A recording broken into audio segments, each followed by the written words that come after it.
اقتصاد ایران یک زمانی مشکلش اقتصادی بود، بعد از یه مدتی مشکلش سیاسی شد و امروز مشکلش روانشناختی است. اقتصاد ایران وارد شرایطی شده است که دیگه نسخه اقتصادی جواب نمی‌دهد. بخش اعظم روندهای بهبود که در 30 سال قبل آغاز شده بود از 96 به بعد از شکست قطعی برجام نزولی شده و ما الان در شاخصهای توسعه در منطقه هشداریم.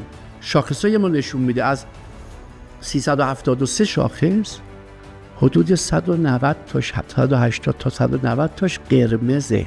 مثل اینی که شما دارید رانندگی میکنی جلوتون توی داشبورد از 376 تا چی میگه این علامت ها رو آمپرسنج داری. ما تو رانندگی با ماشین یکیش که قرمز بشه میذاریم کنار ببینیم چشه ماشین. حالا این آمپرسنج اقتصاد ما از 376 تا 190 تاش قرمزه، راننده همچنان داره میگازه. خب جواب نمیده.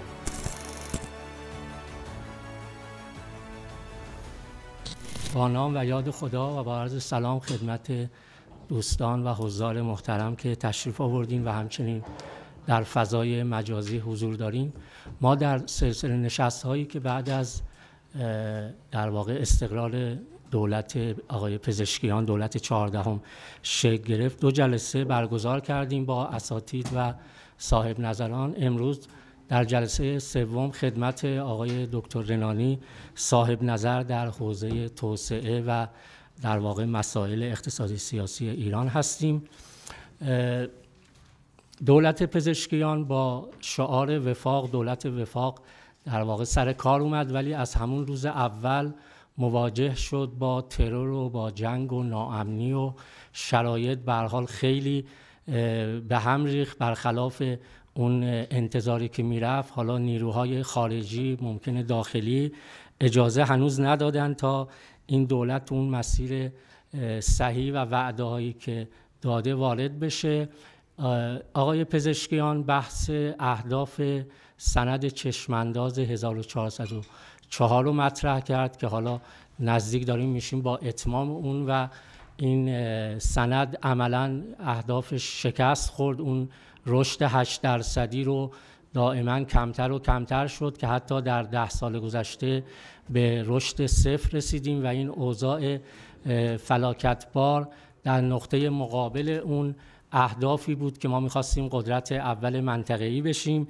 اینها تحقق پیدا نکرد و حالا سوال اینه که چرا این سند شکست خورد، اون اهداف، رؤیاهایی که داشتیم محقق نشد. مشکل اصلی در کجاست و آیا واقعاً آقای پزشکیان با دولت وفاقی که حالا اسم گذاری شده میتونه مشکلات رو حل بکنه و ما رو به ساحل امن و نجات برسونه؟ این جلسه قراره درباره این موضوعات صحبت بکنیم و خصوصاً بحث ساختن قصه، روایت.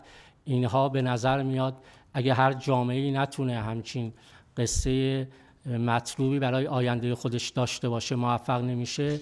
اینها رو انشاءالله در این جلسه استفاده میکنیم از بیانات جناب دکتر رنانی. سلام بر شما. به نام خداوند رنگین کمان که از این برتر اندیشه نبود گمان. خدای رو شاکرم که در خدمت شما هستم و در باب یکی از گزارهای تاریخی مهم جامعه ایران و اقتصاد ایران با هم سخن میگوییم و امیدوارم که بحث امروز بتواند فتح بابی باشد و گشایشی باشد در مسئله اندیشه ورزی در اقتصاد امروز ایران. از انجمن اقتصاد ایران سپاسگزارم بابت دعوت من و برگزاری این جلسه و همچنین از اتاق بازرگانی متشکرم که از برگزاری این نشست حمایت کردند. عنوان سخن من گرچه در پوستر نوشته شده چشمانداز اقتصاد ایران، ولی اگر بخواهم دقیق تر یک عنوان بدهم، عنوان بحث امروز من از وفاق تا افق، از وفاق تا افق.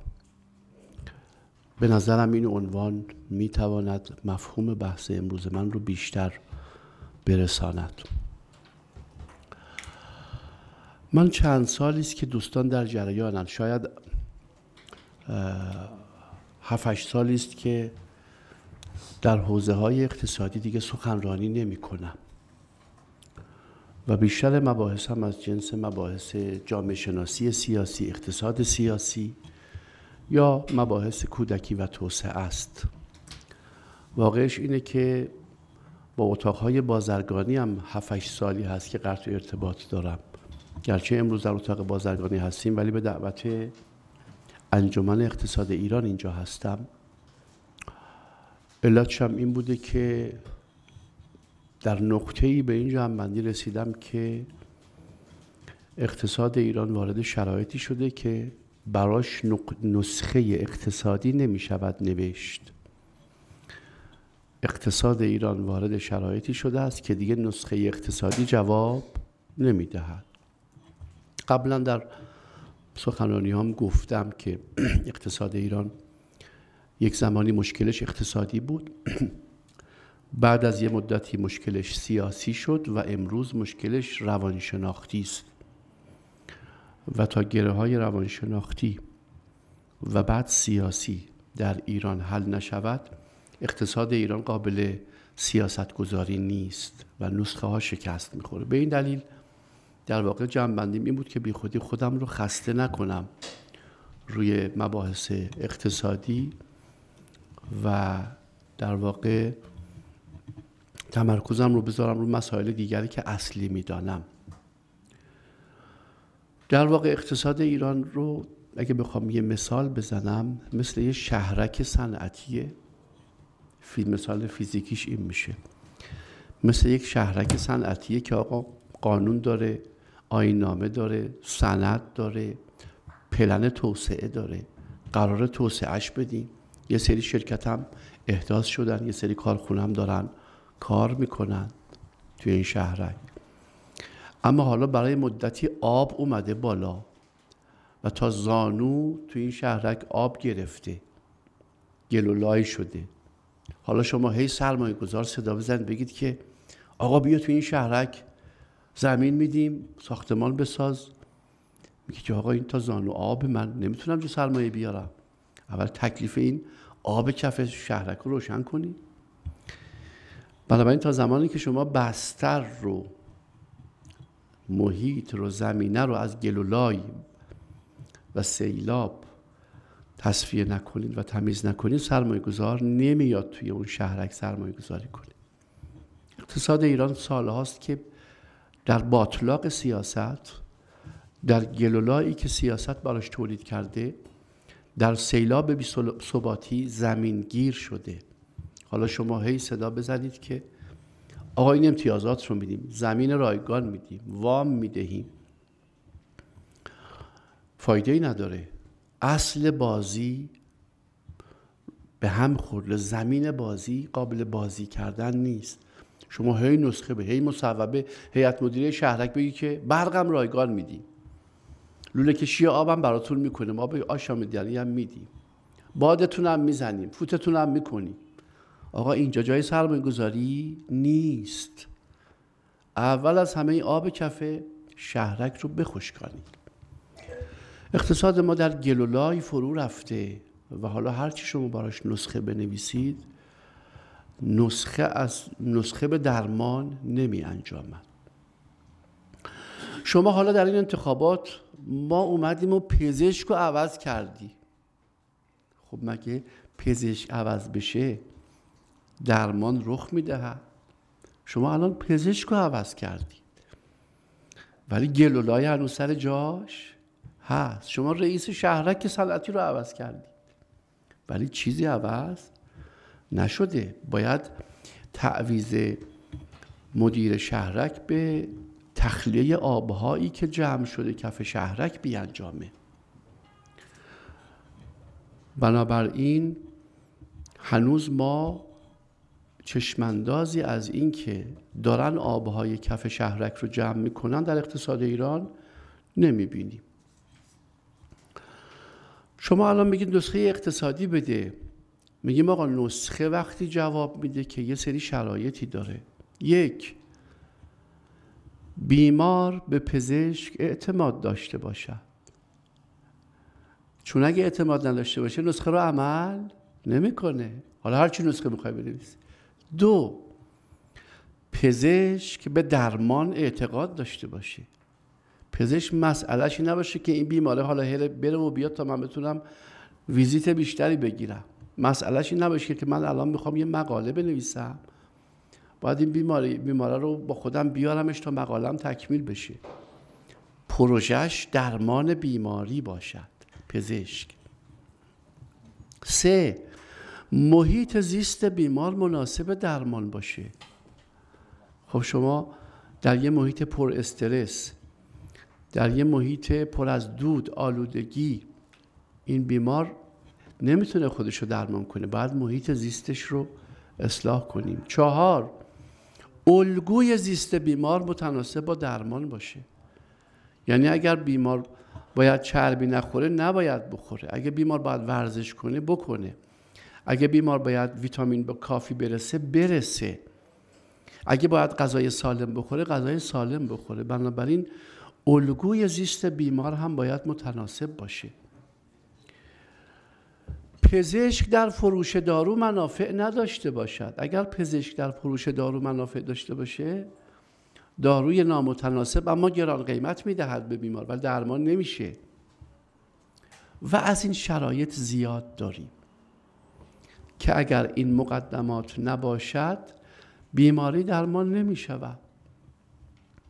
حالا در یک اقتصادی که سیاستگزار رانت دارد، گروه‌های نفوذ، گروه‌های ذی‌نفع در دستگاه سیاستگزاری نفوذ دارند، حالا شما می‌خوای نسخه بنویسه، خب میشه همون پزشکی در فروش دارو سهم دارد. پس یکی از مسائلمون هم اصلاح رانتیه. وقتی که ساختار سیاستگزار و بوروکراسی رانتی باشد، با رانت زنده باشد، با فروش مجوز زنده باشد، با رشوه زنده باشد، با فساد زنده باشد، شما هر چی میخوای توسعه اقتصادی بکن، این بیمار چاق نمیشه. و قس علی هذا، الان شرایط اقتصاد ایران هنوز شرایطی که نسخه براش نوشته بشه نیست. حالا به من بگید که نسخه بده، خب من اعتقاد دارم که نسخه جواب نمیدهد، چون نه بیمار عزم آن دارد که خوب شود. چرا؟ چون بخش خصوصی ما هم به رانت عادت کرده است، بخش خصوصی ما هم با رانت زنده است. معتقدم که سیاستگزار هنوز قصد درمان ندارد، چون اون رانت هایی که بخش خصوصی میبرد سیاستگزار هم درش شریکه. حالا من نسخه میدهم ولی میرود هوا، فقط آسیب میزنه. سیاستی که قابل اجرا نباشد هزینه هایش را میگذارد، منافعی نمیبخشد. سیاستی که قابل اجرا نباشد هزینه هایش را میگذارد، منافعی نمیبخشد. مثل سند چشمانداز 20 ساله که هزینه هایش را تحمیل کرد بر ما، تورمش را خلق کرد، اما 15% محقق شد. یعنی 85% فرصت هامونو از دست دادیم. بنابراین خیانت است که من توصیه سیاستی بکنم که قابل اجرا نیست. من اگر پزشک خوبی باشم باید به بیمار بگم تو با این الگوی زیست، با این روابط اجتماعیت، با این نحوه زندگی تو خوب نمیشوی. ولی اگر پزشک نامتعهدی باشم بگم نه خوب میشی، بیا این نسخه رو من مینویسم برو بگی خوب میشی. حالا این بیمار بیچاره میره کلی هزینه میکنه خوب نمیشه، بعدا من میگم خب من نمیدونم دیگه، من تلاشمو کردم. پس پزشک متعهد پزشکی است که اگر بیمار برای درمان شرایطی رو باید محقق کنه، مقدماتی رو باید احراز بکنه، اونا رو بهش بگه و قبلش بهش نسخه نده. بگه تو اول 6 ماه برو وزن تو کم کن، بعد بیا تا من بهت نسخه بدم. تو اول برو این الگوی زیست رو 6 ماه داشته باش، بیا تا من بهت نسخه بدم. الان ما در ایران، در اقتصاد ایران، در یک چنین شرایطی هستیم.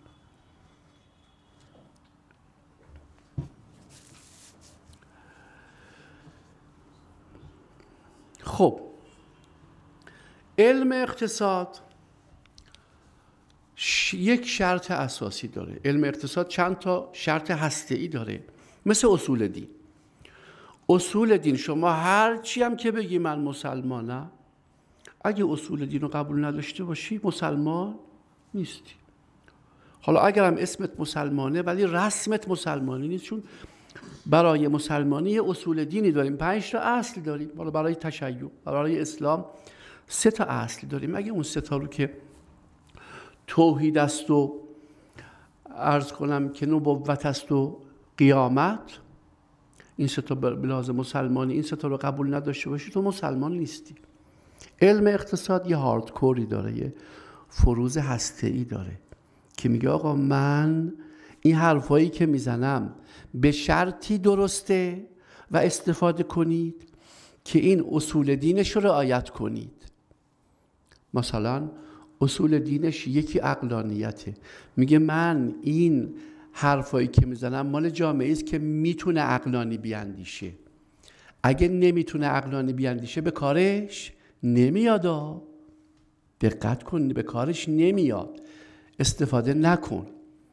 اصل دوم، اصول دین دوم اقتصاد اینه که هزینه مبادله صفره. حالا میگه چشمو میبندم، نمیگم صفر، میگم کمه. هزینه مبادله چیست؟ هزینه هایی که نباید باشد اما هست. ما یه هزینه تبدیل داریم که هزینه های تولید است و هزینه های حمل و نقل است و همه هزینه ها. اما آیا برای اینکه هندوانه برسه تو خونه من مصرف کنم لازمه که چکی که من بابت هندوانه میگیرم وا بخوره، برگشت بخوره؟ لازم نیست. هندونه آب میخواد و بذر و کود و اینها و حمل بشه تا خونه من بخورم. اما ضرورتی نداره حتما یه چک این وسط وا بخوره. چک برگشت بشه یا نه اثری در هندونه نداره، ولی اون چک که برگشت میشه در هزینه های تولید هندوانه اثر داره، چون کشاورز مجبوره وکیل بگیره، چند ماه بدوه تا اون چک رو وصول کنه. برای اینکه من هندونه بخورم نیازی نیست برق بره و بیاد و موتور چاه بسوزه، ولی در عمل کشاورز برقش هی قطع و وصل میشه در تابستان و محصولش 30% از بین میره چون آب بهش نمیرسه و بنابراین تولید هندونه میاد پایین و بنابراین هندونه گرون به دست من میرسه. این گرونی ناشی از هزینه تولید نبوده، ناشی از هزینه هایی که نباید باشد اما هست، بهش میگیم هزینه مبادله. به این خاطر هندونه گرون شده، به خاطر اینکه برق رفته و اومده، قطع شده. اقتصاد، علم اقتصاد فرضش این است که هزینه مبادله یا صفر است یا ناچیز. من برآوردم اینه که هزینه مبادله در ایران بین 40 تا 50%. من برآوردم اینه. سالها قبل، در 15 سال قبل برآورد کردم، ولی الان دیگه اون برآورد نمیگم، ولی به لحاظ شهودی برآوردم اینه که 40 تا 50% ما هزینه مبادله داریم، در حالی که علم اقتصاد میگوید باید هزینه مبادله صفر باشد. خب اصول دین اقتصاد، حالا من مهمترینش بازم هست دیگه، اصول دین اقتصاد بازم هست. ما یه اصول دین اقتصاد داریم که این 2 تاشو گفتم براتون، 2-3 تا دیگه هست. یه فروع دین داریم، اصول فرعی. مثلا علم اقتصاد میگه این علمی که من دارم میگم مال جامعه‌ایه که بالغه. اگه جامعه کودک این علم به دردش نمیخوره. حالا اگر یه جامعه‌ای سنشون بالا باشه ولی رفتارها کودکانه باشه، آیا این علم به درد میخوره یا نه؟ اصول فرعی علم اقتصاد خیلی زیاده. بنابراین این علم مثلا مال جامعه‌ای که همشون بالای 50 سال سن دارن نیست، مال جامعه‌ای که اکثریتشون زیر 20 سال سن دارن نیست، مال یه جامعه‌ای که توزیع سنیش نرماله. به همین ترتیب ریسک پذیری مال یه جامعه‌ای که همشون قماربازن نیست، علم اقتصاد. مال یه جامعه‌ای که همشون روحیه کارمندی دارن هم نیست، این علم اقتصاد. پس مال قماربازا نیست، جامعه قمارباز. مال جامعه‌ای که همشون روحیه کارمندی دارن هم نیست، جامعه مال این علم اقتصاد مال جامعه‌ای که قمارباز داره، راهبه داره، کارمند داره، کارآفرین داره، ریسک پذیر داره، ریسک گریز داره. این اصول فرعیه. اصول اصلی ترینش عقلانیته. علم اقتصاد میگه این حرفا که من میزنم مال جامعه‌ایه که عقلانیتش کار میکنه. عقلانیت با عقلانیت رشنالیتیه، عقل ریزنه. با هوش هم فرق میکنه، هوش هم اینتلیجنسه. اینا فرق میکنه. ما ممکنه عقل داشته باشیم، یعنی چه؟ یعنی ریزن داشته باشیم، یا هوش داشته باشیم. هوش شدت عقل دیگه، اینتلیجنسه. خب شدت عقل رو نشون میده، ولی ممکنه عقلانیت نداشته باشیم. خب مثل یه بچه‌ای که هوشش خیلی بالاست ولی خیلی سر به هواست. هوشو داره ولی هوش استفاده نمیشه. عقلانیت شدت کاربرد عقله، شدت کاربرد هوشه. این بازوهای من میتونه تا 200 کیلو به طور بالقوه بلند کنه، بالقوه. ولی شرطش اینه که من 2-3 سال برم وزنه بزنم، غذای خوب بخورم. اگه این کارو نکنم این بازوها مثل الان 20 کیلو رو میتونه بلند کنه. پس بازوی من ظرفیت بالقوه، یعنی نیروی بالقوه دارد اما بالفعل ندارد. عقلانیت بالفعل شدن عقله. برای اینکه در یه جامعه عقل بالفعل بشود شرایطی لازمه.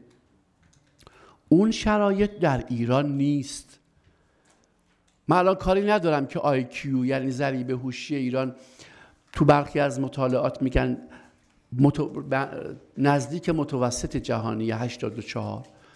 نمیگم اینو که بگم آقا این حتما اینجوریه، قبلا میگفتم ولی الان نمیگم، چون ضریب هوشی قابل مقایسه بین کشورها نیست و اصلا نباید ما ضریب هوشی رو مقایسه کنیم بگیم چینی ها 105 ضریب هوشیشون، ایرانی ها 84. این ضریب هوشی رو اندازه میگیره. ما ضریب هوشی رو نباید مقایسه کنیم، چون ضریب هوشی وقتی ارزش داره که به عقلانیت تبدیل بشه. یه ملتی ممکنه با ضریب هوشی 84 بتونه 80% این رو به عقلانیت تبدیل بکنه. یه ملتی هم ممکنه ضریب هوشی بالا باشه نتونه هوشش رو به عقلانیت تبدیل بکنه. مهم توانایی تبدیل به عقلانیته. و اصلا دوستان توسعه یعنی توانایی یک ملت در تبدیل ضریب هوشی به عقلانیت. توسعه یعنی تبدیل توانایی یک ملت، مهارت یک ملت برای تبدیل عقل و ضریب هوشی به عقلانیت. ریزن به رشنالیتی، اینتلیجنس به رشنالیتی.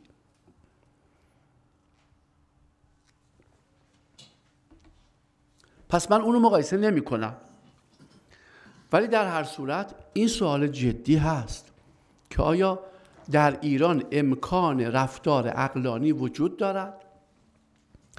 من معتقدم که تحت شرایطی که علم اقتصاد مشخص کرده امکان وجود ندارد. یعنی ایرانی ها عاقلند، عقل دارند، هوش هم دارند، ولی امکان تبدیل هوش به عقلانیت وجود نه اینکه وجود ندارد بسترش برای اینکه کاملا این مثل ژنراتور دیگه، یه انرژی میاد میچرخونه ژنراتور رو، برق میده. ولی معمولا تو این تبدیل مثلا تو نیروگاه ها میگن 30% راندمان داره.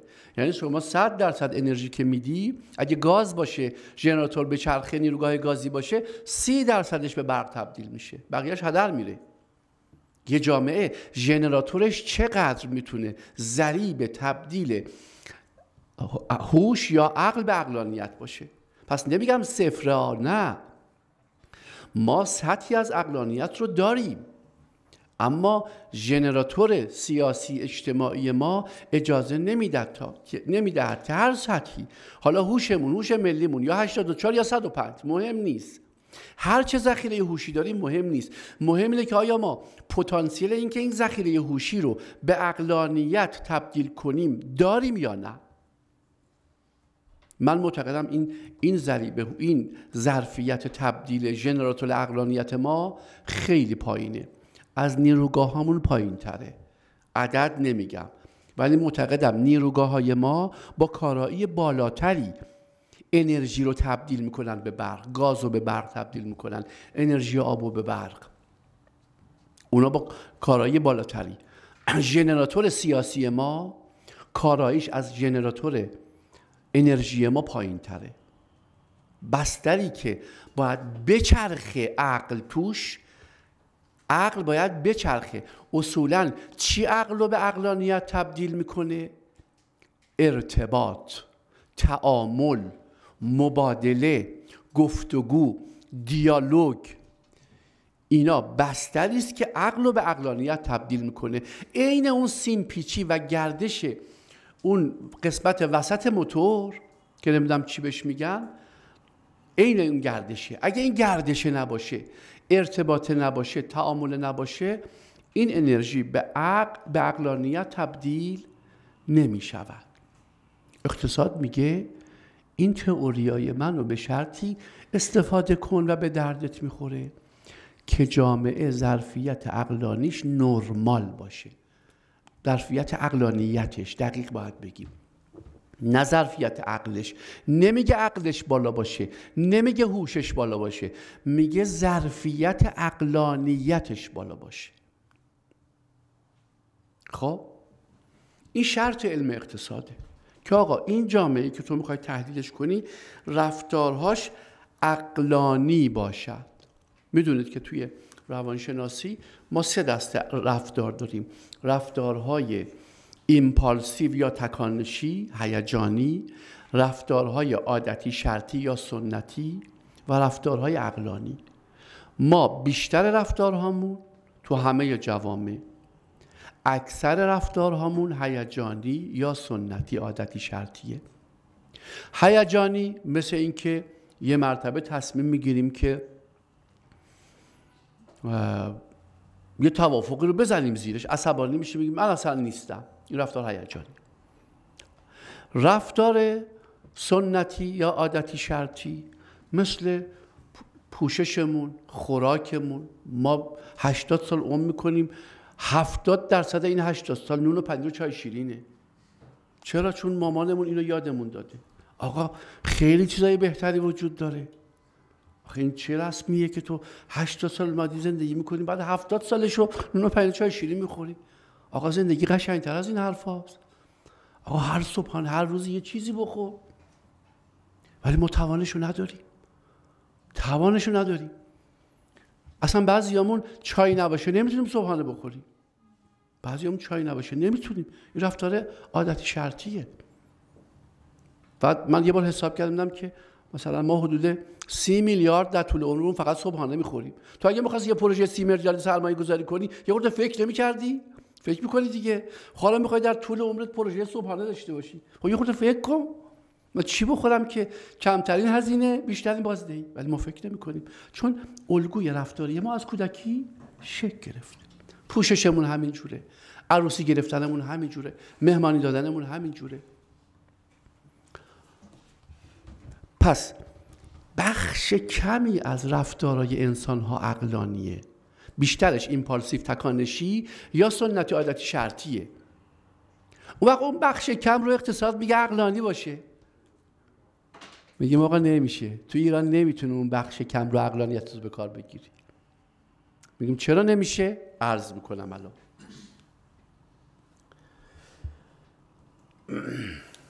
ببینید ما در اقتصاد 5 سطح داریم. 5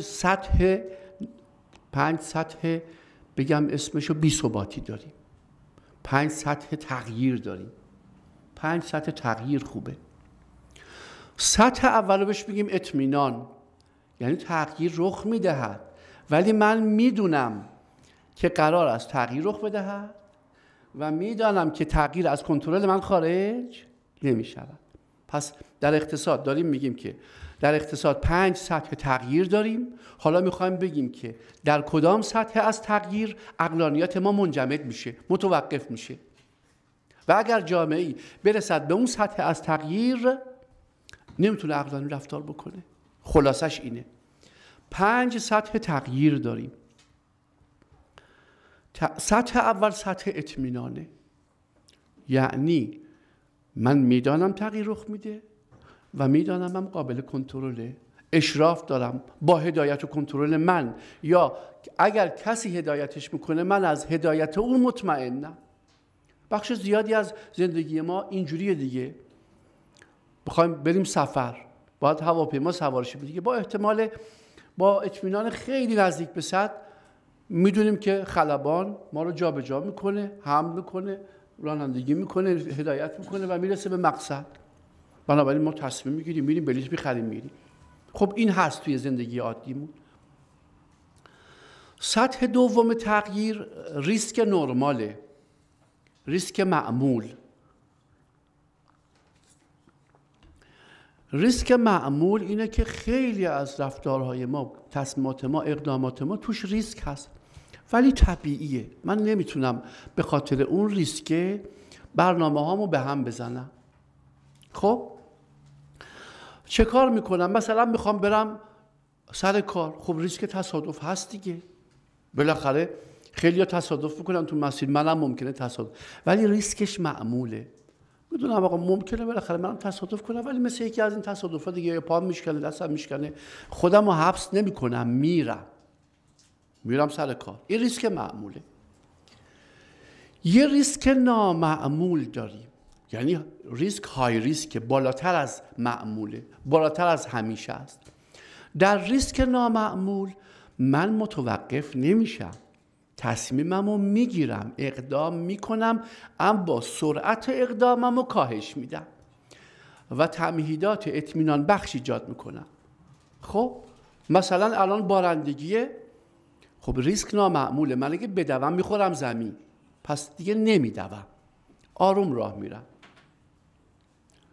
یه کفش مطمئن که توی لغزنده نباشه پام میکنم، اقداماتی میکنم برای دفع اون ریسک نامعمول که اون اقدامات سرعت اقدام منو کاهش میده، سرعت حرکت منو کاهش میده. پس ریسک معمول هیچی رو متوقف نمیکنه، زندگی طبق معمول میره. من باید برم سر کار، ممکنم هست یه موتوری به من بزنه یا بخورم زمین تو دویدنم. ریسک نامعمول منو متوقف نمیکنه ولی سرعت اقدامم رو کم میکنه، چون باید اقدامات کنترلی داشته باشم. قابل مدیریت. ریسک قابل مدیریت.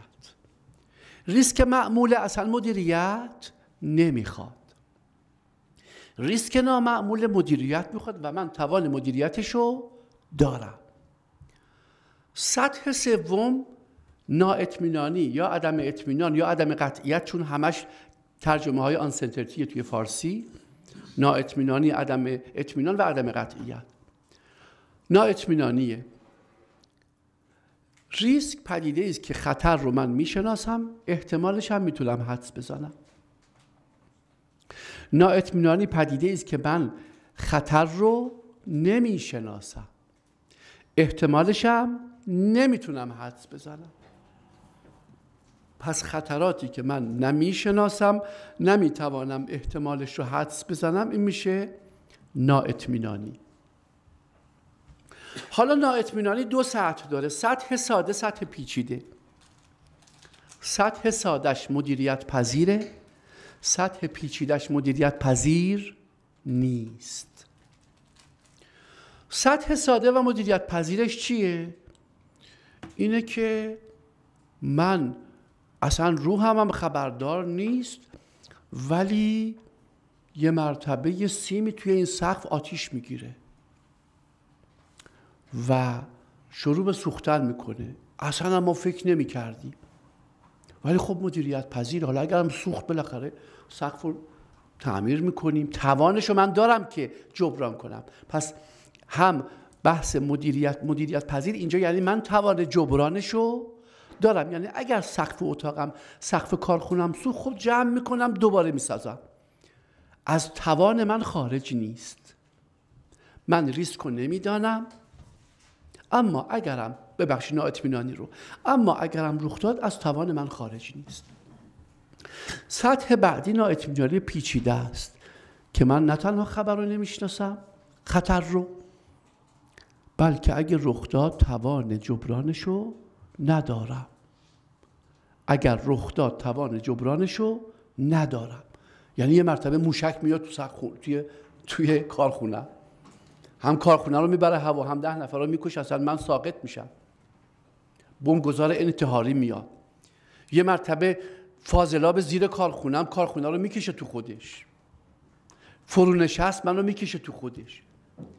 یه مرتبه شورش میشه، میریزن همه چی آتیش میزنن، منم چون یه پرچم دارم اینجا که روش فلان علامه، یه عکس دارم اینجا، کارخونه منم آتیش میزنن. داشتیم ما توی اعتراضات سالهای قبل داشتیم که بخش خصوصی بوده، اصلا دولتی نبوده، ولی یه عکس بالای ساختمانش بوده، آتیشش زدن.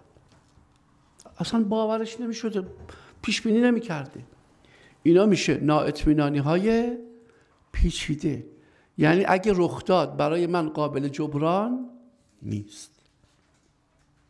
وقتی میایم تو فضای نااطمینانی، اگر نااطمینانی ساده باشه، ما عقلانیتمون متوقف نمیشه، ولی چون نااطمینانیه، کاربرد عقلانیتمون یه مقداری سخت میشه، یعنی عقلانیت من شدتش میاد پایین، اقتدار عقلانی قبلی رو ندارم که تصمیم بگیرم مدیریت کنم برم جلو.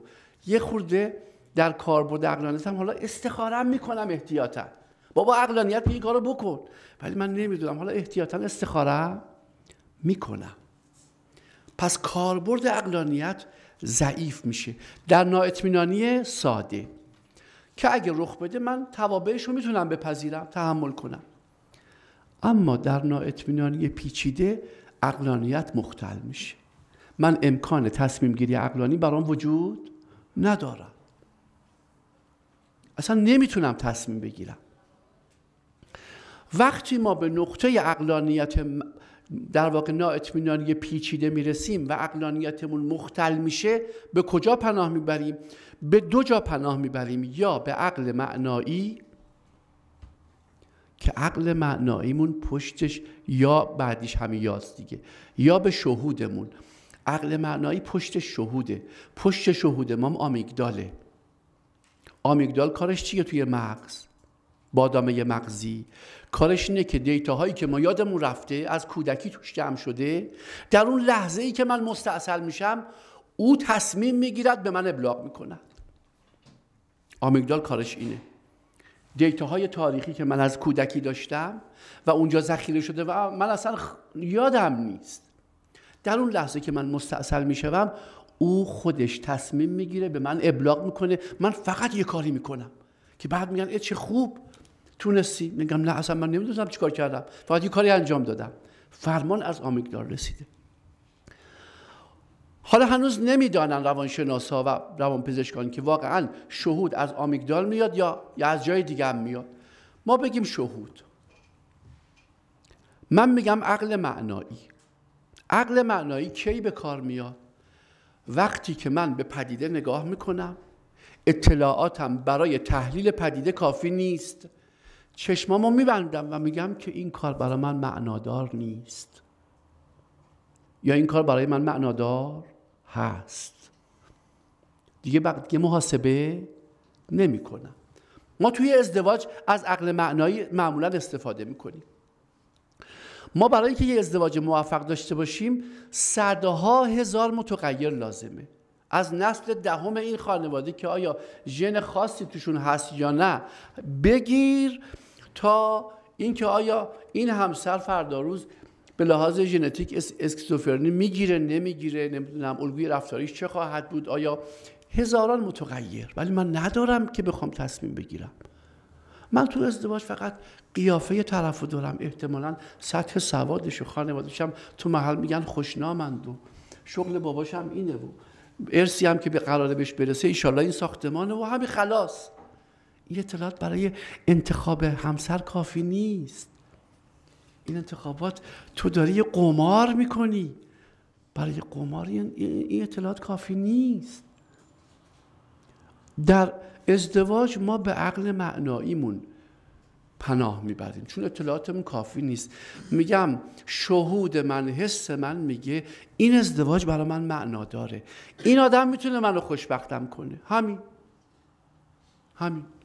تصمیم میگیریم. جایی که ما اطلاعاتمون کمه تصمیمات ما پناه میبریم به چی؟ به عقل معنایی. حالا وقتی که نااطمینانی به سطح پیچیده میرسه بازیگران عقلانیتشون مختل میشه، پناه میبرن به عقل معناییشون، چشماشو میبنده، میگه آقا اینقدر وام میدن، زمینم میدن، اما این کار برای من معنی دار نیست. برای من معنی دار نیست. اصلا من علقه دیگه ندارم، من حس خوبی ندارم، من اعتمادی ندارم، من افقی ندارم، هر چی میخواد وام بده، برای من معنی دار نیست.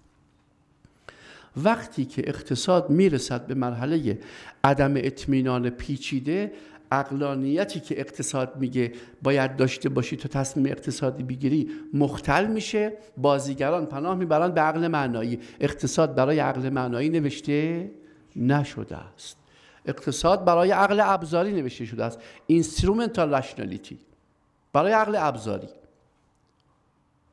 نه برای عقل معنایی.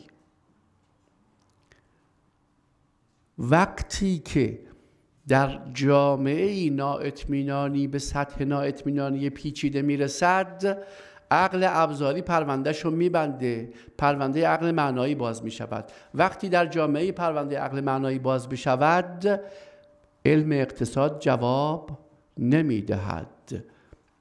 به این خاطره که در نظر خواهی که از تعداد زیادی کارآفرینان شده است، 90% گفتند به آینده اقتصاد ایران امیدی ندارند. یعنی 90% بازیگران، حالا اینایی که تو این جامعه که نظرسنجی شده، عقل ابزاریشون مختله. عقل ابزاری اولین چیزی که میخواد چیه؟ چشماندازه. چشمانداز باید بهش بدیم، افق باید بهش بدیم.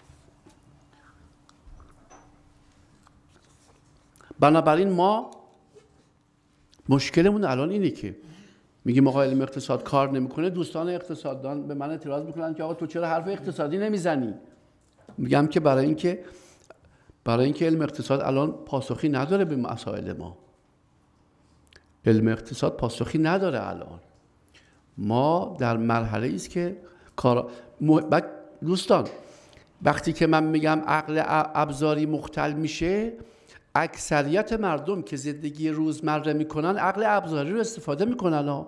میخواد بره سر کار با اتوبوس برم یا با تاکسی، محاسبه میکنه.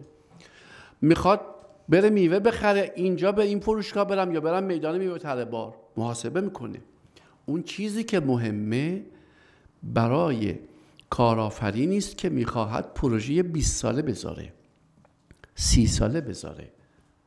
او اینجا عقل ابزاریش کار نمیکنه. یعنی هرچه دو تا متغیره، هرچه افقی که میخوایم تصمیم بگیریم بلندتر باشه، نااطمینانی افق از بین میبره. ولی اگه افق کوتاه باشه، بالاخره من الان میرم میدان میوه تره بار خریدم و میکنم میام. هرچه که افقی که میخوایم تصمیم بگیریم طولانی تر باشد، عقل ابزاری زودتر متوقف میشه. پس نه اینکه کل جامعه ما الان کسی با عقل ابزاری کار نمیکنه، کارآفرینی که میخواد ریسک 30 ساله 20 ساله بپذیرد نمیتواند عقلانی فکر کند. بنابراین پناه میبره به شهودش، و میگه نه این پروژه برای من معنی دار نیست. اونی هم که نتونه نهایتا تصمیم بگیره میگه استخاره میکنم دیگه. اونی هم که نتونه میگه استخاره میکنم، شیر و خط میکنم، یه کاری بالاخره میکنم برای که مسئولیت رو از سر خودش برداره.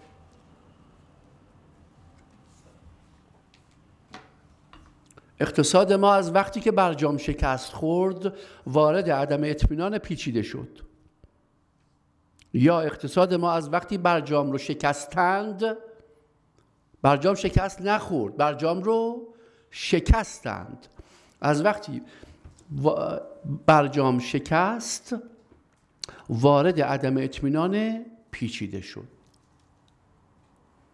ما اخیراً در کتاب توسعه 1402 که امروز بعد از ظهر در خانه اندیشمندان رونماییشه نشان داده ایم که بخش اعظم روندهای بهبود که در 30 سال قبل آغاز شده بود از 96 به بعد از شکست قطعی برجام نزولی شده. فرقی هم نمیکنه. از 96 هم در دوره آقای روحانی هم در دوره آقای رئیسی نزولی بود از همش.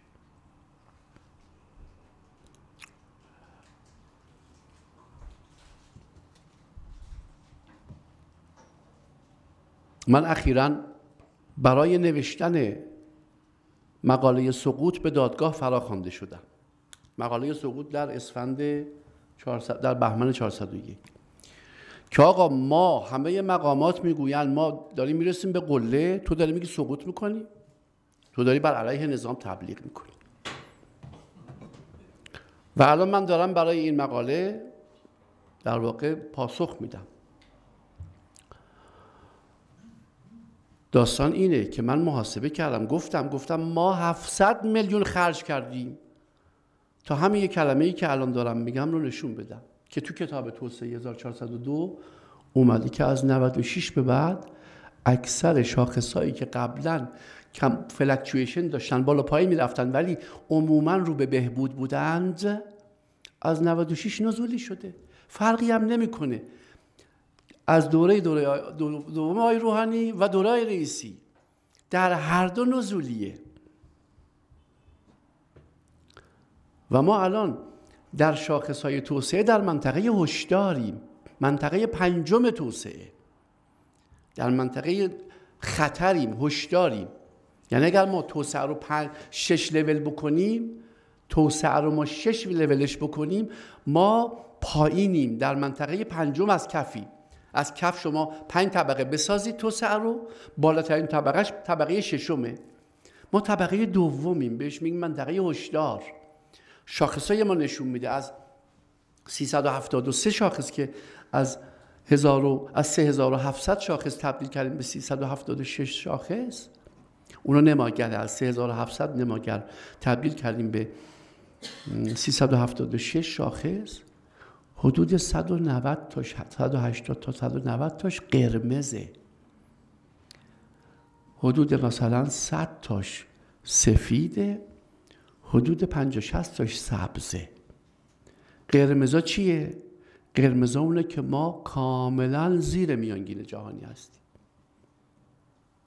2/3. سفیدا اوناییه که ما حول میانگین جهانی هستیم، یعنی خوب نیست وضعیتمونا ولی خطر هم نیست. سبزا اوناییه که ما بالای میانگین جهانی هستیم. آقا 3700 تا شاخص یا 376 تا شاخص، مثل اینه که شما دارید رانندگی میکنید، جلوتون توی داشبورد 376 تا چی میگیم این علامت ها رو؟ آمپرسنج داریم. 370. ما تو رانندگی با ماشین یکیش که قرمز بشه میذاریم کنار ببینیم چشه ماشین. حالا این آمپرسنج اقتصاد ما از 376 تا 190 تاش قرمزه، راننده همچنان داره میگازه. خب جواب نمیده، باید بزنه کنار بگی که چرا قرمزه اینا. وقت این قرمزا چیکار میکنه؟ عقلانیت رو مختل میکنه. کارآفرین اقتصادی مختل میشه عقلانیتش. حالا اگر یه نگاهی بکنیم، بنابراین به این خاطر میگم عقلانیت الان مختله، به خاطر اینکه ما در مرحله چی هستیم؟ ریسک نااطمینانی پیچیده هستیم. اگه یه مرور تاریخی بکنیم، دوره آقای هاشمی ریسک معمول بود. دوره آقای هاشمی دوره ریسک معموله. دوره آقای خاتمی دوره ریسک نامعموله، چون دعوای سیاسی شروع شده، هر از گاهی یه بمب منفجر میشه. یه مرتبه بنیاد 15 خرداد مثلا میاد یه اطلاعیه میده، یه جایزه رو میبره بالا، روابط ما با اروپا میریزه به هم. یا یه مرتبه بین اصولگرایان و اصلاح طلبان در مجلس جنگ میشود و الی آخر. یه مرتبه مجلس ششم اعتصاب میکنن، استعفا میدهد. اینا همه ریسک دیگه. دوره آقای خاتمی دوره ریسک نامعموله. آقای احمد نژاد که اومد با خودش چی آورد؟ عدم اطمینان آورد. یعنی مهمترین دستاورد آقای احمد نژاد برای اقتصاد ایران واردات عدم اطمینان بود به همه عرصه ها. اما تا پایان، تا برجام عدم اطمینان ساده بود. یعنی تا دولت اول آقای روحانی هم عدم اطمینان ساده بود. یعنی اگر رخ میداد قابل مدیریت بود، قابل تحمل بود. از بعد از شکست برجام ما وارد مرحله عدم اطمینان پیچیده شده ایم. اینا همه شاخص داره، الان فرصتش نیست من بگم. یعنی اینکه شاخصهای عدم اطمینان ساده چیه شاخص داره، عدم اطمینان پیچیده چیه شاخص داره. عرضم این بود که ما از زمانی که برجام شکست خورد وارد عدم اطمینان سنگین شدیم دیگه، پیچیده، و به همین خاطر عقلانیت دیگه مختل شده. عقلانیت در سیاست گذاری که باید در سرمایه گذاری که باید ریسک های بلند مدت 10-20 ساله رو تحمل کنه، او دیگه نمیتونه عقلانی تصمیم بگیره، چون نمیدونه فردا چه خبره، یک سال دیگه چه خبره. آیا ساختار سیاسی با همین ساختار میمونه؟ آیا خودش تصمیم میگیره تغییر بکنه؟ آیا جامعه تصمیم میگیره تغییرش بده؟ نمیتونه تصمیم بگیره. اگه یه مرور سریعی بکنیم دوباره برای اینکه در واقع ملموس‌تر بشه، دوره آقای هاشمی سرمایه‌گذار میاد از ما به عنوان مشاور اقتصادی میگفت آقا توی استان سیستان بلوچستان وام 3%، وام تبصره 3 میدن 3%. من برم بگیرم مثلا اونجا مرغداری بزنم، کارخونه صنعتی بزنم، یا بیام اصفهان وام 12% بگیرم. سوالش این بود چه صنعتی در کجای کشور بهتره؟ در دوره آقای خاتمی سوال سرمایه‌گذار این بود من نمیخوام سیستان بلوچستان برم، نمیخوام کلستان، میخوام اصفهان و تهران و تبریز و مشهد سرمایه‌گذاری کنم. تو چه حوزه‌ای برم سرمایه‌گذاری کنم؟ یعنی معلوم بود که یه کمی ریسک اومده بالا. در دوره آقای احمد نژاد سرمایه‌گذار من گفت ببین من سرمایه‌گذاری صنعتی نمیخوام بکنم، یه پولی دارم یا یه وامی گرفتم برم طلا بخرم یا زمین بخرم یا دلار. این سه تا رو به من بگو. این نشون میده که دیگه وارد نااطمینانی شدیم دیگه، حتی حاضر نیست که رو زمین سرمایه بذاره دیگه، سرمایه‌شو میخواد یه جایی ببره که نااطمینانی ها منفجرش نکنه.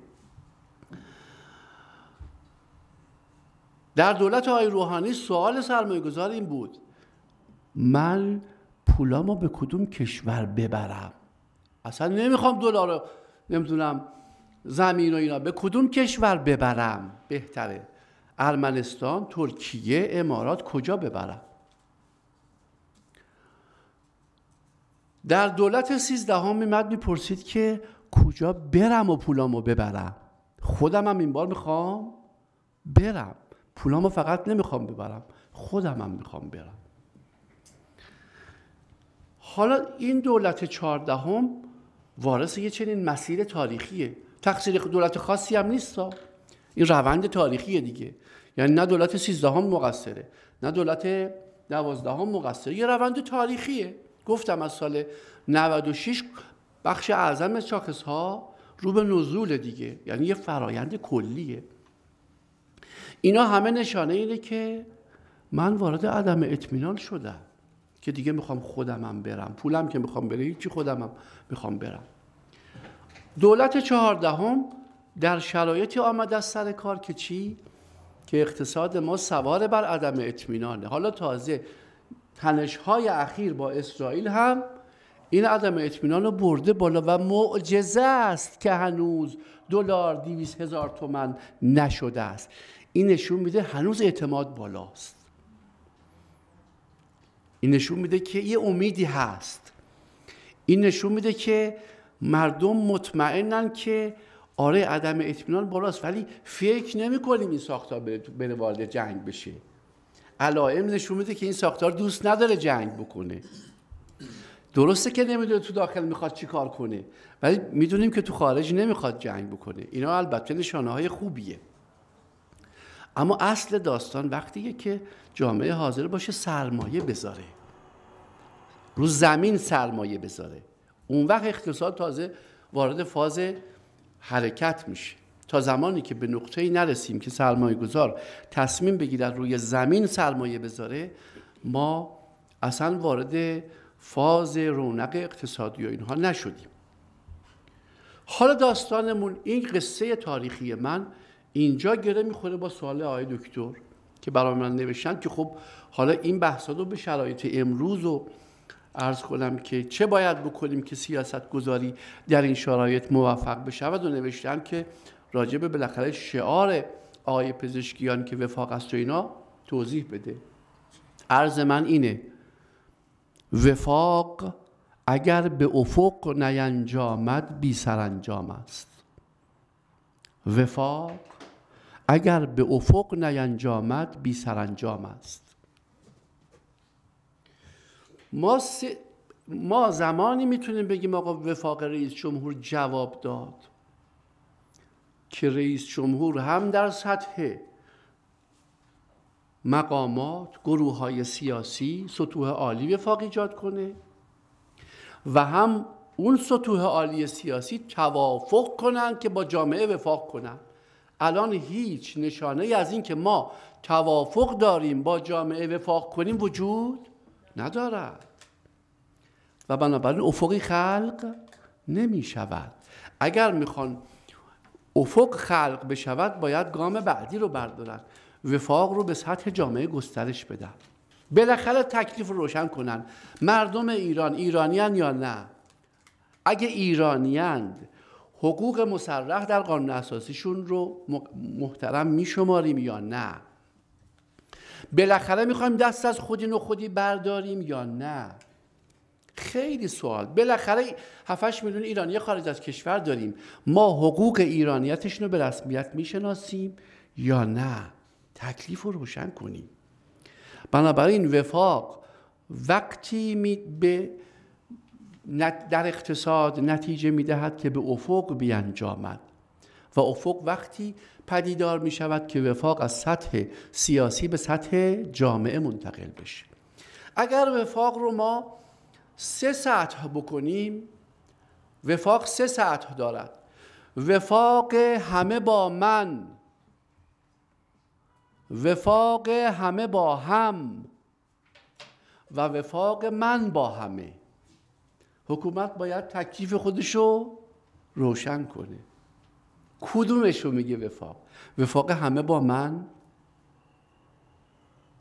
یا وفاق همه با هم یا وفاق من با همه؟ این اولین گامه که باید برداره، تکلیف رو روشن کنه که یعنی آقای پزشکیان باید از سطح شعار بیاد یه گام پایین تر. وفاق کی با کی؟ با چه مکانیزمی؟ اگر ساختار سیاسی رو قانع نکنه که بیاد به سطح وفاق همه با هم، کارآفرین، سرمایه گذار از سطح عقل معنایی خارج نمی شود. کی وفاق همه با من ممکنه؟ آره، وقتی که تو اولا ثبات داشته باشی، افق روشن باشه و اعتمادم بهت بالا باشه. ثبات، اعتماد، افق، اینو داشته باشی میتونی بگی وفاق همه با من. ثبات، اعتماد، افق. اگه گفتی وفاق همه با من جواب میده. یا با طیب خاطر میان بات وفاق میکنن یا نه مجبورن، منافعشون اقتضا میکنه. ثبات داری، افق داری، اعتمادم بهت هست، منافعشون اقتضا میکنه بیان با تو وفاق کنن. اگر الان ما در تحریمیم و همه میگویند تا آمریکا تکلیفش روشن نشه تحریم و سیاست خارجی و مسائل اقتصادی را نمیفته، چون آمریکا توانسته است وفاق همه با منو اجرا کنه. چرا؟ چون چشمانداز داشته، افق داشته، اقتدار داشته، موفقیت داشته، اعتمادم ایجاد کرده، وفاق همه با من رخ داده. برخی با طیب خاطر مثل اروپایی‌ها، برخی با اجبار. چینیان به به آمریکا پیوستن در تحریم، چینیان پیوستن ولی به اجبار، چون میبینه که منافعش در وفاق همه با منه، رفته پیوسته است. بنابراین در داخل شما وقتی میتونی بگی وفاق همه با من که افق، ثبات، در واقع ثبات، افق، اعتماد. اگه نداری نمیتونی بگی وفاق همه با من، خب شکل نمیگیره. بنابراین عدم اطمینان ادامه پیدا میکنه، بنابراین اقتصاد رونق نمیگیرن. کی میتونیم بگیم، کی باید بگیم وفاق همه با هم؟ در شرایطی که افق خاکستری است. در شرایطی که افق خاکستری است، اون وقت میتونیم بگیم آقا اگه نجنبیم تاریک میشه الان، بیاید همه با هم. افق خاکستری است. درست شد؟ هممون نفعمون در اینه که با هم باشیم تا بتونیم شب رو به صبح برسانیم.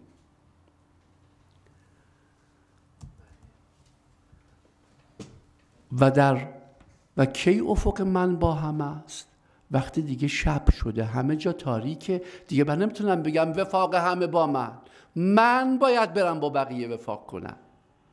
وفاق من با همه، من باید برم بپیوندم به بقیه که گم نشم تو تاریکی. الان جامعه ما در شرایط افق خاکستریه. الان جامعه ما در شرایط افق خاکستریه. افق روشن نیست. نمیتونی بگی خب ما در سطوح عالی وفاق کردیم، حالا جامعه شما مجبوری بیای. نه، نمیاد. افق خاکستریه. وفاق همه با هم جواب میده، وفاق همه با من جواب نمیدهد. اینجا نقطه است که آقای پزشکیان باید، دولت 14 باید تکلیفش رو با جامعه روشن کنه و البته باید بره با نظام سیاسی به تفاهم برسه، با اونایی که رفته وفاق کرده به تفاهم برسه که آقا من اگر با جامعه وفاق نکنم که راه نمیفته قطارم. وفاق همه با من جواب نمیده الان، وفاق همه با هم، چون افق، من نمیگم افق تاریکه ولی میگم خاکستریه. یه راه داری، افق همه با هم، وفاق همه با هم. اون وقت وفاق همه با هم افق ایجاد میکنه، خودش نورانی میکنه. مثل وقتی که همه کسایی که تو جنگل گم شدن چرا قوهاشون رو روشن کنن، با هم حرکت کنن، خب افق روشن میشه. اینجوری خواهد شد. امکان نداره که شما بگی وفاق همه با من بعد بگی اقتصاد را بیفت. نمیفته، چون از شرایط عدم اطمینان پیچیده شما خارجش نکردی. خب به دو دقیقه رسیدیم. من یکی دو جمله دیگه بگم و بحث من تمام. یکی دو جمله هم اینه که این انتخابات شرط لازم رو برای وفاق، انتخابات 14 محقق کرد، ولی شرط کافی محقق نشده است. و میدونید که اگر شرط کافی محقق نشه چیزی محقق نشده. انتخاباتی که رخ داد فعلا شرط لازم رو محقق کرده. شرط لازم این که آقا ما وفاق ایجاد کنیم، اما شرط کافیش اینه که حکومت باورپذیر کنه خودش رو. جامعه الان حکومت رو باورپذیر نمیداند. میگوید حکومت همین که خرش از پل گذشت برمیگرده سر بازی اول. من اعتماد ندارم، من نمیتوانم مطمئن باشم. وسط جنبش مهسا گفتن آقا چرا اعتراض میکنید، بیاید گفتگو کنیم. آقا پارک بهتون میدیم برای اعتراض، برید اونجا اعتراض کنید. رئیس قوه قضاییه گفت آقا بیاید گفتگو کنیم، دانشجویان عزیز بیاید گفتگو کنیم. اما به محض اینکه خرشون از پل گذشت گفتگو تمام شد. جامعه حافظه تاریخی داره، باید باورپذیر کنی خودتو. چجوری؟ نمیدونم. نخبگان رو صدا بزن، خودتو باورپذیر کن، صدا و سیماتو باز بکن تا نخبگان نه در شرایط اضطرار مثل جنبش مهسا صداشون بزنی، الان صداشون بزن. بگو آقا ما یه سری اشتباه کردیم، یه سریش هم درست بوده، حالا میخوایم همگی با هم حرکت کنیم. یه جوری باورپذیر کنید. الان توصیه نمی کنم چون ممکنه همین توصیه ها حساسیت ایجاد کنه، جلوشو بگیرن تازه، ولی مثالش اینه آقا بیاید راجع به صدا و سیما رو کمی باز کنید. بیاید تکلیف 7-8 میلیون ایرانی که رفتن از کشور و دلشون میخواد برای ایران میتپه رو روشن کنید. 2000 میلیارد دلار سرمایه دارن این ایرانی‌ها، تکلیفشون رو روشن کنید. حالا یه کسی رفته یه مصاحبه‌ای هم کرده، پناهنده شده ولی هیچ جرمی اینجا نکرده، نه دزدی کرده نه قتل کرده، ولی میخواسته از ایران بره چون شما افقشو از بین بردید، میخواسته بره، مجبور شده پناهنده بشه. حل کنید اینا رو، آشتی ملی اعلام بکنید. 40 سال این هواپیمای انقلاب بلند شده، خلبان هنوز نگفته کمربندها رو باز کنید. آقا بگید کمربندها رو باز کنید. کاری نکنید که جنبش مهسا بیاد کمربندها رو باز کنه. خودتون کمربندا رو بگید باز کنید. یه کارایی باید بشه، من اصلا واردش نمیشم، خیلی کار میشود بشود تا وفاق افق ایجاد کند.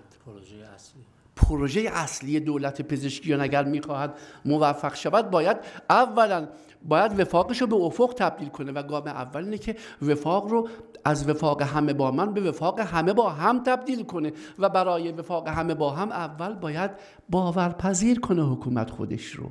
مردم باور کنن که حکومت میخواهد با ملت هماهنگی و وفاق داشته باشه و با هم این بحران رو، این چالش رو، این در واقع دیگه از بحران ما گذشتیم دیگه، الان وارد فاجعه داریم میشیم. در بنزین وارد فاجعه شدیم، در آب وارد فاجعه شدیم، در تصادفات مرگ‌های تصادفات وارد فاجعه شدیم. ما هر سال 20,000 کشته به اندازه یک زلزله بزرگ داریم فاجعه کشته میدهیم.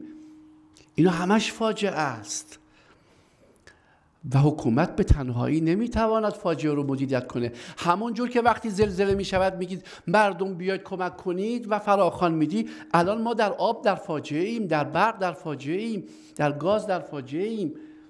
الان بیا فراخوان بده، بگو مردم در فاجعه بیاید کمک کنی، دستتون رو میبوسیم. بنابراین اگر الان هنوز که در این مرحله ایم هنوز اعتمادی به دولت 14 هست، من معتقدم هنوز مردم ناامید نشدن. ثبات بازار دلار در بزرگترین بحران سیاسی بعد از انقلاب که از جنگ با عراق، به نظرم این بحران مهمتر بود، از جنگ با عراق مهمتر بود، برای اینکه در جنگ عراق خیلی داستان فناوری متفاوت بود، خیلی نیروی داوطلب داشتیم، خیلی موقعیت ما فرق میکرد.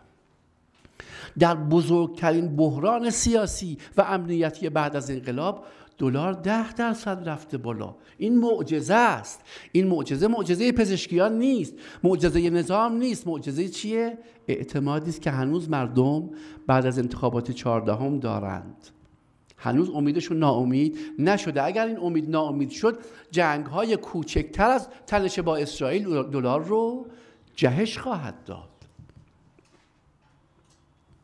بنابراین خیلی فرصت نداره دولت پزشکیان، نظام سیاسی خیلی فرصت نداره فرصت محدوده برای اینکه وفاق رو تبدیل به افق کند و برای آن که وفاق تبدیل به افق شود قصه وفاق لازمه. دولت پزشکیان هنوز قصه وفاق رو خلق نکرده. برای هر خلقی در این عالم اول قصه شو باید بیافریم. خدا هم وقتی عالم و انسان رو آفرید اول قصه شو آفرید، بعد انسان رو آفرید. جمع کرد ملائکه رو، قصه شو گفت میخوام یه چنین کاری بکنم. ملائکه باور کردن قصه آدم رو و بعد به شیطانم به قول مولوی در گوشی گفت ببین تو رو من میفرستم تو این بازی، خوب بازی کنی یا نفهمن تو جاسوس منی، یا برو درست بازی کن. قصه شو خلق کرد، بازیگراشو چید، بعد عالمو خلق کرد. هیچ نوآوری در این عالم رخ نمیدهد مگر اینکه قصه شو خلق کنیم.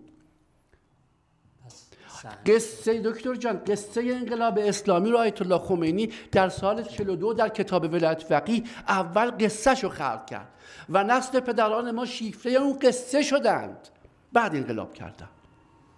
مارکس قصه شو خلق کرد، اول قصه شو خلق کرد در ذهنش و بعد در کتابش. نه، قصه در ذهن نیست، قصه آن است که در جامعه بچرخد.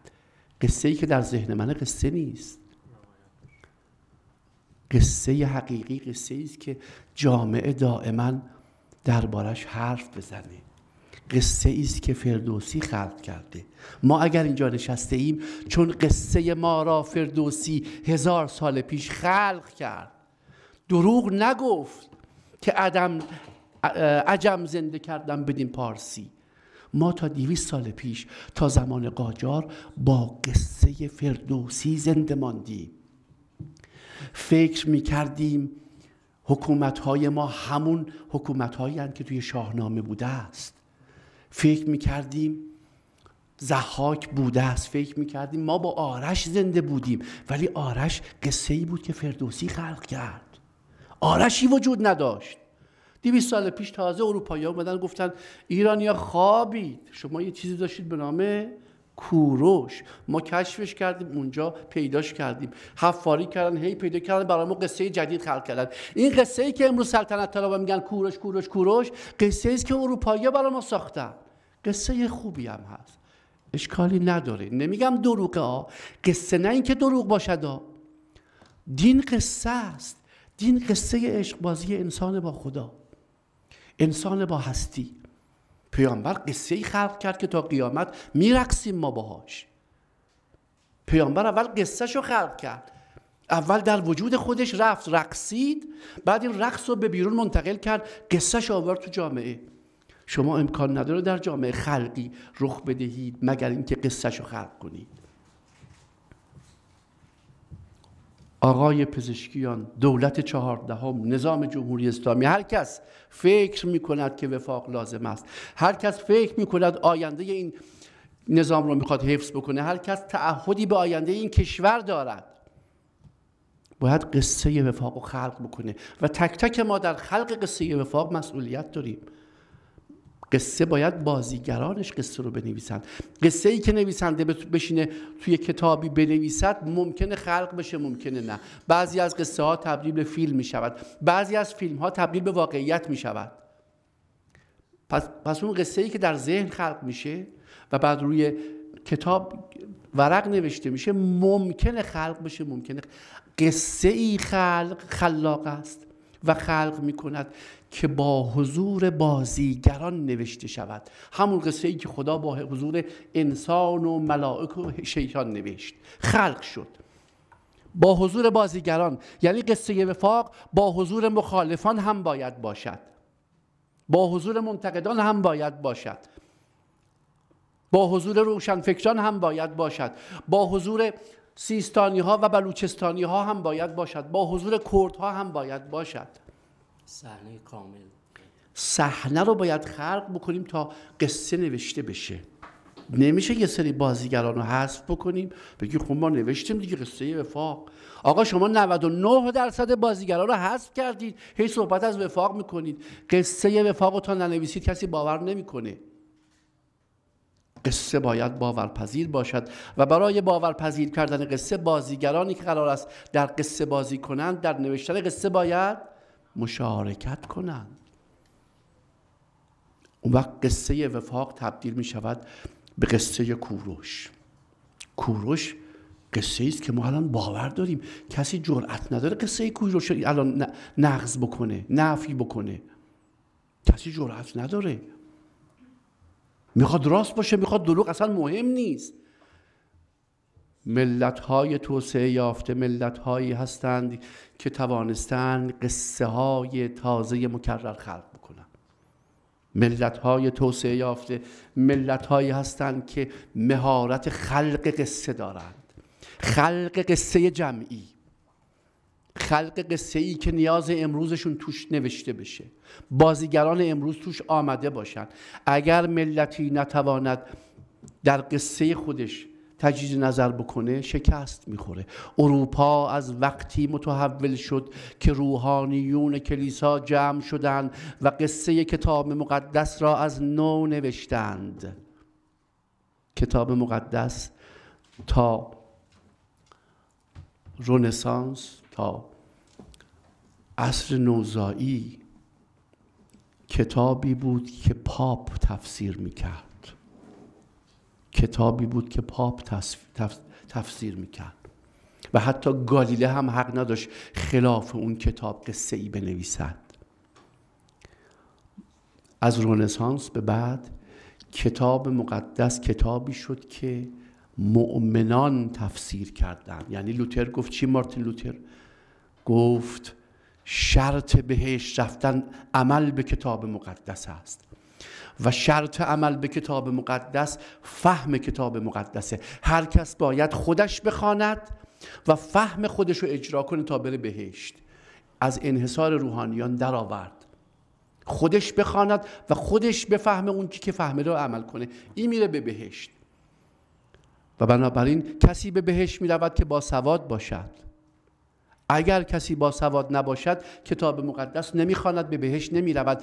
و 250 سال قبل در پروس در آلمان نرخ باسوادی 90% شد. ما تازه الان نرخ باسوادی 90% شده. ما تا قبل از انقلاب اسلامی نرخ باسوادی زیر 50% بود. 250 سال قبل قصه عوض شد و زنان در اروپا باسوادیشون بیش از مردان بود. چرا؟ چون زنان به بهشت بیشتر ایمان داشتند تا مردان، بنابراین زنان بیشتری رفتند آموزش دیدند. 250 سال قبل یعنی 1517 وقتی مارتین لوتر بیانیه 90 ماده‌ای شو داد و گفت کسی به بهشت نمی رود مگر اینکه خودش کتاب مقدس را بخواند، تفسیر کند و عمل کند، نرخ باسوادی در اروپا 1% بود. 1% و 6000 سال نرخ باسوادی 1% بود. چرا؟ چون به سواد نیازی نبود. به همون اندازه که ما نجار نیاز داشتیم، قصاب نیاز داشتیم که مثلا 1% بودن، ما با سواد نیاز داشتیم که یه چیزی که یه پادشاهی میخواد یه نامه‌ای بنویسه، یه با سواد تو شهر باشه، بس دیگه. یه نامه‌ای میخواد بنویسه، یه پادشاهی، پس 1% بس. با سواد نیاز نداشتیم. 6000 سال ما 1% با سواد داشتیم. اما از 1517 اگر اشتباه نکنم که بیانیه مارتین لوتر صادر شد تا 1750 نرخ باسوادی در برخی از کشورهای اروپایی به 90% رسید. معجزه است. این معجزه قصه است. مارتین لوتر چه کار کرد؟ قصه بایبل رو عوض کرد. قصه بایبل این بود که کتابی است که مسیح آورده است، پاپ باید بخواند و دستور بدهد، فرمان صادر کند. قصه رو عوض کرد، گفت نه، کتابی است که مسیح آورده است برای من، نه برای پاپ. پس من باید بخوانم، من عمل کنم، من برم به بهشت. فتوای تاریخی. بنابراین اروپا با فتوای کلیسا توسعه یافت. کلیسا روایت بایبل رو عوض کرد، قصه رو عوض کرد، تاریخ اروپا عوض شد. این معجزه قصه است. آقای پزشکیان، آقای جمهوری اسلامی بدون داشتن قصه وفاق از این بحران خارج نخواهید شد. و السلام.